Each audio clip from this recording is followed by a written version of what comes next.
বাংলার আইডেন্টিটি নষ্ট হয়ে যাচ্ছে কেন বুঝতে পারছেন না? আপনার টকের টাকা খাওয়ার জন্য এবং আপনাদের টাকা খাওয়ার জন্য। জমি পাচ্ছেন বেচে দিচ্ছেন, রাজ্য সরকারের জমি, যেখানে পাচ্ছেন দখলদারি করিয়ে দিচ্ছেন। ওয়ার্স্ট পারফরমেন্স মিউনিসিপ্যালিটিগুলোর। কেন তৈরি করা হয়েছিল আমি জানি না, সবাই বলে মিউনিসিপ্যালিটি করে দিন, লাভটা কি?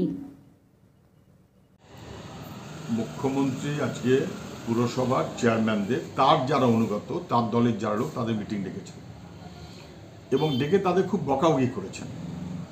উনি দুটো পুরসভার চেয়ারম্যানকে ডাকেননি, কারণ তারা ওর দলের লোক নন, তাদের উনি বকাবকি করতে পারবেন না। যাদের উনি ডেকেছিলেন তাদের উনি চোর বলে আখ্যায়িত করেছেন।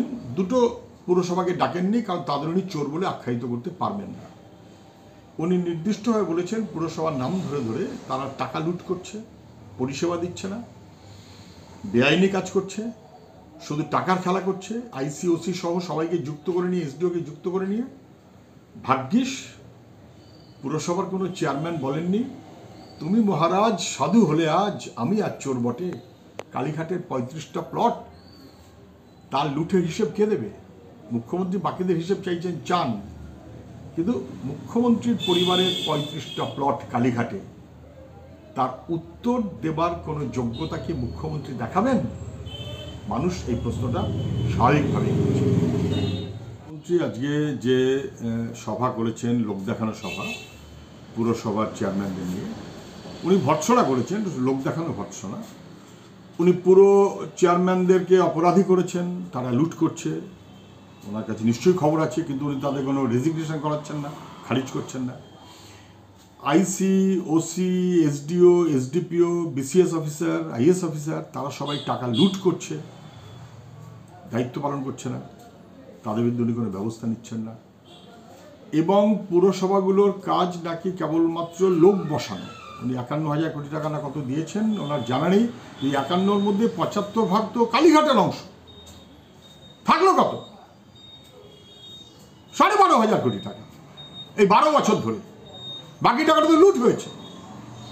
এবং ভূমি দপ্তরের উপরে উনি খুব যথার্থভাবেই ওনার রাগ হয়েছে। উনি বলেছেন 1% ভালো লোক পাবে না পুরো দপ্তরে, মানে ভূমি দপ্তরে, সব নাকি টাকা লুট করছে। উনি আধিকারিকদের দায়িত্ব দিয়েছেন, অন্তত 1% যদি লোক ভালো পাও দেখো, বাকি সব চোর। তাহলে ওনার পুরো দপ্তর চোর, ওনার ভূমি দপ্তর চোর, ওনার পুলিশ দপ্তর চোর। পুরো দপ্তরের মন্ত্রীর নাম ফিরহাদ হাকিম, বাকি দুটো দপ্তরের মন্ত্রীর নাম মমতা ব্যানার্জি।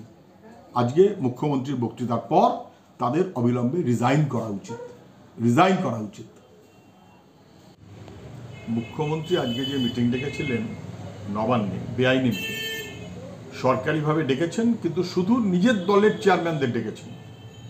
বিরোধী দলের চেয়ারম্যানদের ডাকার সাহস উনি পাননি, তাহেরপুর কিংবা ঝালদাকে ডাকার সাহস পাননি। এবং সেখানে মুখ্যমন্ত্রী যা বললেন, আগা 5 তলা ঝাড়লেন। নিজের দলের পুরসভাগুলো চোর, দুর্নীতিগ্রস্ত, টাকা মারছে, লুট করছে, পরিষেবা দিচ্ছে না, তাহলে পুরো পরিষেবা ফেল। যা উনি বলেছেন, তারপর ফিরহাদ হাকিম পুরমন্ত্রী, তার এক মুহূর্ত ক্ষমতায় থাকার কোনো অধিকার থাকে না। তিনি কি রিজাইন করেছেন, নাকি রিজাইন করবেন? কখন করবেন? যদি না করেন, মুখ্যমন্ত্রীর কাছে কোনো বিকল্প নেই। নিজে যা আজকে অভিযোগ করেছেন পুরসভাগুলো সম্পর্কে,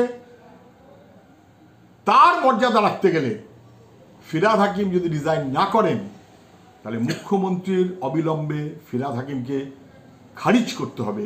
নচেত মুখ্যমন্ত্রী তার নিজের কথার অমর্যাদা করবেন, লোক দেখানো বলে ধরা পড়ে যাবেন।